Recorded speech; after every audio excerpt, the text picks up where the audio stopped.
Three Men in a Boat, to say nothing of the dog, by Jerome K. Jerome, Chapter 2. Plans discussed. Pleasures of camping out on fine nights, ditto wet nights. Compromise decided on. Montmorency, first impressions of. Fears lest he is too good for this world. Fears subsequently dismissed as groundless. Meeting adjourns.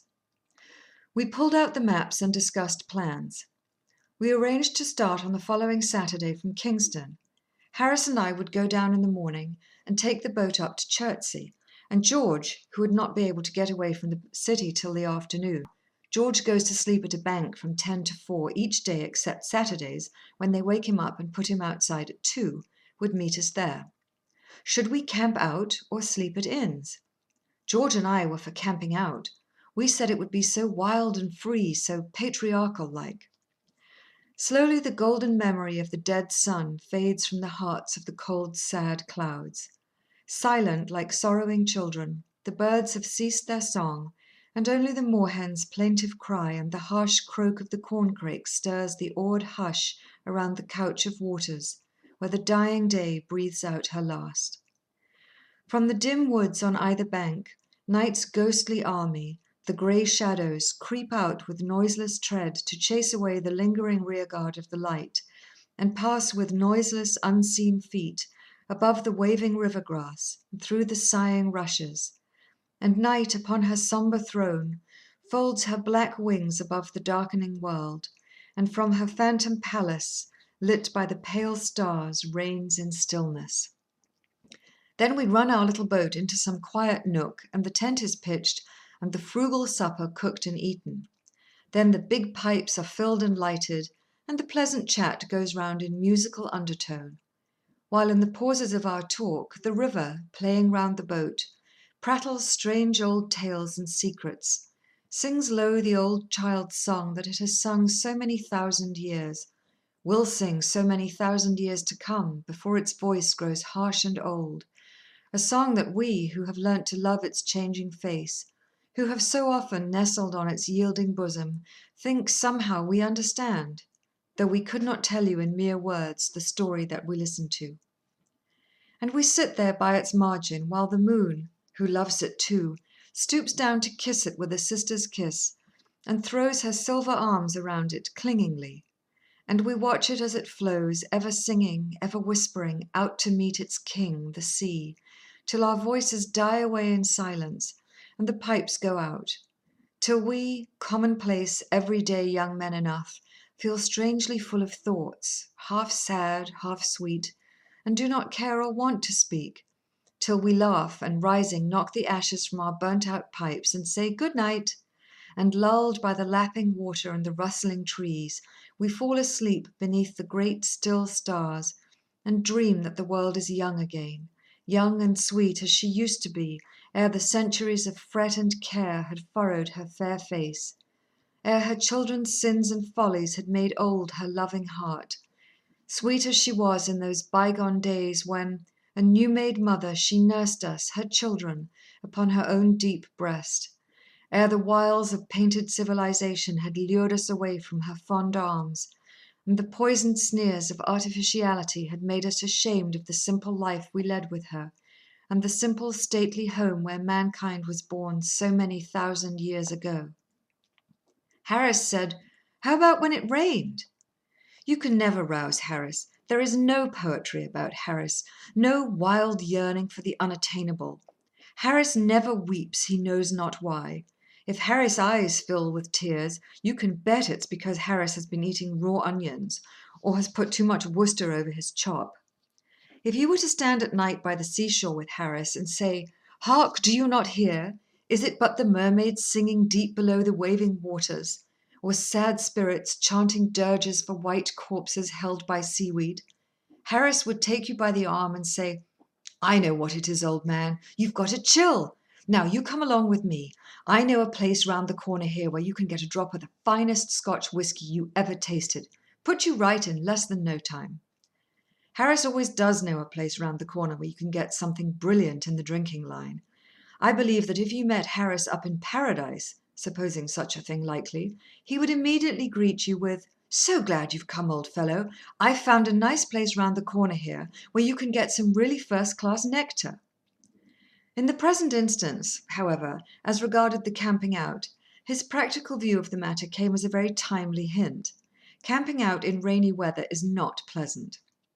It is evening, you are wet through, and there is a good 2 inches of water in the boat, and all the things are damp. You find a place on the banks that is not quite so puddly as other places you have seen, and you land and lug out the tent, and 2 of you proceed to fix it. It is soaked and heavy, and it flops about and tumbles down on you and clings round your head and makes you mad. The rain is pouring steadily down all the time. It is difficult enough to fix a tent in dry weather. In wet, the task becomes Herculean. Instead of helping you, it seems to you that the other man is simply playing the fool. Just as you get your side beautifully fixed, he gives it a hoist from his end and spoils it all. "Here, what are you up to?" you call out. "What are you up to?" he retorts. "Let go, can't you?" "Don't pull it, you've got it all wrong, you stupid ass," you shout. "No, I haven't," he yells back. "Let go your side." "I tell you, you've got it all wrong," you roar, wishing that you could get at him, and you give your ropes a lug that pulls all his pegs out. "Ah, the bally idiot," you hear him mutter to himself, and then comes a savage haul, and away goes your side.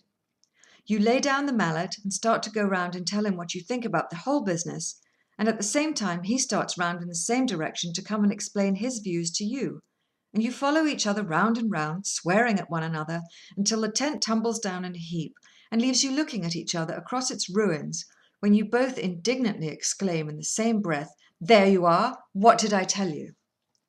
Meanwhile, the third man, who has been bailing out the boat, and who has spilled the water down his sleeve, and has been cursing away to himself steadily for the last 10 minutes, wants to know what the thundering blazes you're playing at, and why the blamed tent isn't up yet.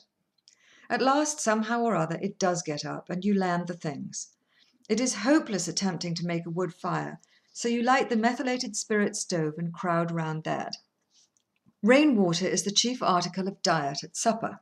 The bread is 2/3 rain water, the beefsteak pie is exceedingly rich in it, and the jam and the butter and the salt and the coffee have all combined with it to make soup.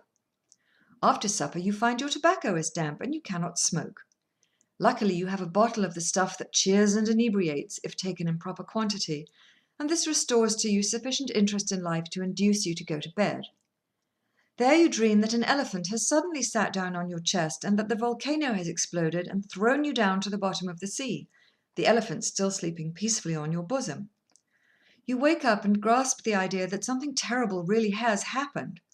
Your first impression is that the end of the world has come, and then you think, this cannot be, and that it is thieves and murderers, or else fire, and this opinion you express in the usual method. No help comes, however, and all you know is that thousands of people are kicking you, and you are being smothered. Somebody else seems in trouble too. You can hear his faint cries coming from underneath your bed. Determining at all events to sell your life dearly, you struggle frantically, hitting out right and left with arms and legs, and yelling lustily the while, and at last something gives way, and you find your head in the fresh air. 2 feet off you dimly observe a half-dressed ruffian waiting to kill you, and you are preparing for a life-and-death struggle with him, when it begins to dawn upon you that it's Jim. "Oh, it's you, is it?" he says, recognizing you at the same moment. "Yes," you answer, rubbing your eyes. "What's happened?" "Bally tent's blown down, I think," he says. "Where's Bill?" Then you both raise up your voices and shout for "Bill!" and the ground beneath you heaves and rocks, and the muffled voice that you heard before replies from out the ruin, "Get off my head, can't you?" And Bill struggles out, a muddy, trampled wreck, and in an unnecessarily aggressive mood, he being under the evident belief that the whole thing has been done on purpose. In the morning you are all 3 speechless, owing to having caught severe colds in the night. You also feel very quarrelsome, and you swear at each other in hoarse whispers during the whole of breakfast time.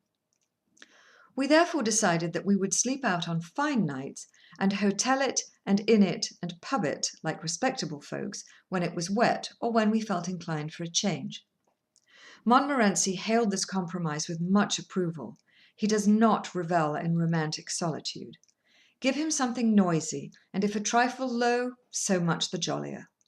To look at Montmorency, you would imagine that he was an angel sent upon the earth, for some reason withheld from mankind, in the shape of a small fox terrier.